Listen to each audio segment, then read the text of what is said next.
नमस्कार श्रोते हो.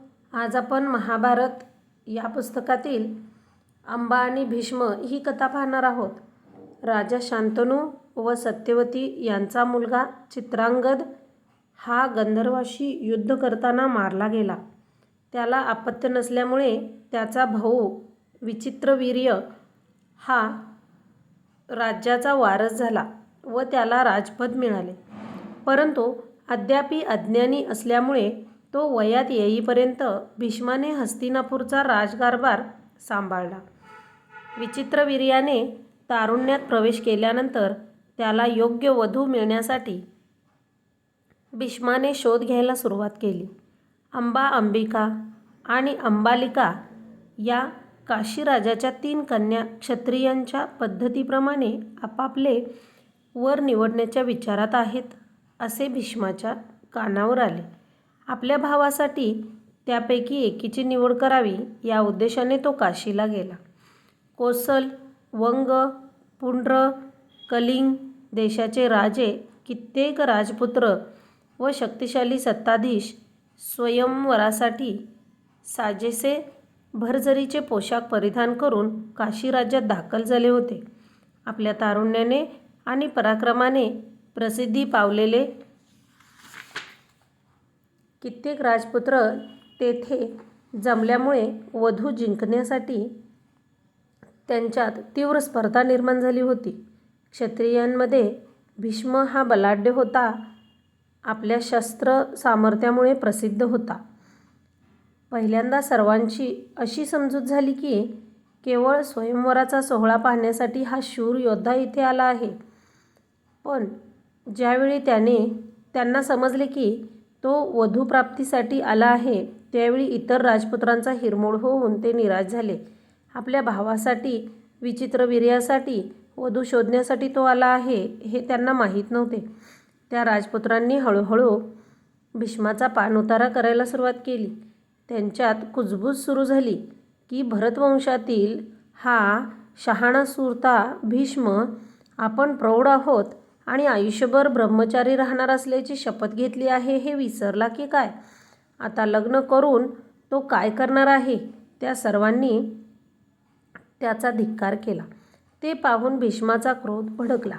उपस्थित असलेल्या सगळ्या राजपुत्रांच्या पुरुषार्थाला आव्हान देत त्याने त्या सगळ्यांना पराजित केले व 3ही राजकन्यांना रथात घालून हस्तिनापुराकडे प्रस्थान केले.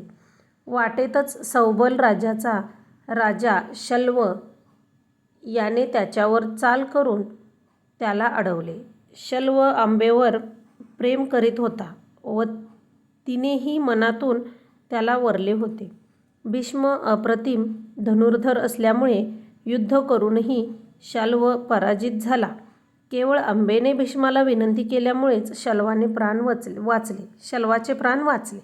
हस्तिनापुराला पोचल्यानंतर त्या 3 राजकन्यांचा विवाह विचित्रवीर्याशी करण्याची भीष्माने तयारी केली. सोहळ्यासाठी सगळे राजवाडे जमलेले असताना भीष्माकडे हसत हसत पाहून अंबा उपवासाने त्याला म्हणाली, "अहो गंगापुत्र, नीतिशास्त्र काय सांगतं हे आपल्याला माहीत नाही असं दिसतं. सौबल राज्याचा राजा शल्व याला मी मनोमनी वरलेलं असताना तुम्ही बळजबरीनं मला इकडं घेऊन आला आहात. नीतिशास्त्राप्रमाणे तुम्ही तसं करायला नको होतं ना?" भीष्माला तिचे म्हणणे मान्य करावे लागले. तिच्यासोबत आवश्यक ते संरक्षक दल घेऊन त्याने तिची रवानगी शल्वाकडे केली आणि अंबिका व अंबालिकेचा विवाह विचित्रवीर्याबरोबर लावून दिला.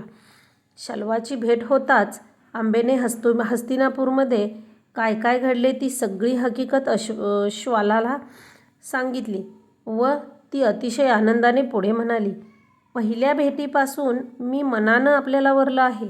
भीष्मानं माझी आता आपल्याकडं पाठवणी केलीच आहे, तेव्हा आपण शास्त्रशुद्ध विवाहबद्ध होऊया." शल्वाने तिला उत्तर दिले, "भीष्मानं सर्वांसक्षम माझा पराभव करून अपमान केला व माझी लाजिरवाणी अवस्था करून टाकली. ते विसरून आता तुझा स्वीकार पत्नी म्हणून मी करू शकणार नाही. तू भीष्माकडे परत जा आणि तो सांगेल त्याप्रमाणे कर. शल्वाने तिची परत पाठवणी केली. हस्तिनापुराला पोचल्यानंतर शल्वाकडील सगळा वृत्तांत अंबेने भीष्माला कथन केला. भीष्माने कुटुंबप्रमुख या नात्याने विचित्रवीर्याला अंबेशी विवाह करण्याची विनंती केली, पण त्याने ती विनंती साफ धुडकावून लावली. ज्या युवतीने आपले मन आधीच दुसऱ्याला अर्पण केले आहे, तिच्याशी मी कसा लग्न करेल, असे त्याने भीष्माला ऐकवले. अंबेला दुसरा कोणताच पर्याय शिल्लक न राहिल्यामुळे तिने भीष्मालाच विनंती केली की तुम्हीच आता माझ्याबरोबर विवाह करा. अंबेची विचित्र परिस्थिती पाहून भीष्माला वाईट वाटले, पण तो आपली प्रतिज्ञा तर मोडू शकत नव्हता. तिच्याबरोबर लग्न करण्यासाठी त्याने परत एकदा विचित्रवीर्याला राजी करायचा प्रयत्न केला, पण तोही निष्फळ ठरला. तेव्हा त्याने अंबेला सुचवले की तू पुनश्च शल्वालाच गळ घाल. हस्तिनापुरात बराच काळ वास्तव्य झाल्यामुळे तिचे स्वाभिमानी मन त्या गोष्टीसाठी तयार होईना.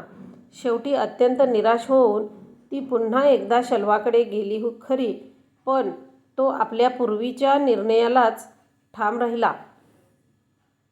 कमलनयना अंबेने या प्रकारे जवळजवळ 6 वर्षे कटू दुःखात आणि अशा निराशेच्या दोलायमान अवस्थेत घालवल्यामुळे तिचे अंतःकरण आता शुष्क बनून गेले होते.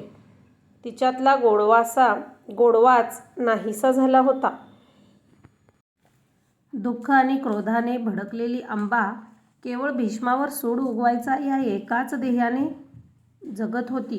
त्यामुळे निराशेने ती हिमालयात निघून गेली. मानवांकडून आपल्याला न्याय मिळणार नाही, तर आता केवळ भगवान शंकरच योग्य अयोग्यतेची खात्री करून आपल्यावर कृपा करतील, या जाणिवेने तिने शंकराची अत्यंत उग्र तपस्या आरंभली आणि प्रसन्न होऊन शंकराने तिला वर दिला की पुढच्या जन्मामध्ये तू भीष्माला ठार मारशील.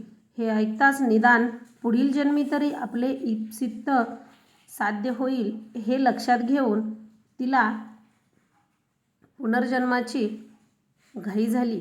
तिने अग्नी प्रज्वलित करून त्यामध्ये उडी घेतली व या जन्मीची यात्रा संपविली. जणू अग्नीच्या दाहकतेपेक्षा तिच्या हृदयातील सूडाची धग अधिक तीव्र होती. शिवकृपेमुळे पुढील जन्मी ती द्रुपद राजाची मुलगी म्हणून जन्माला आली. अशीच काही वर्षे गेली.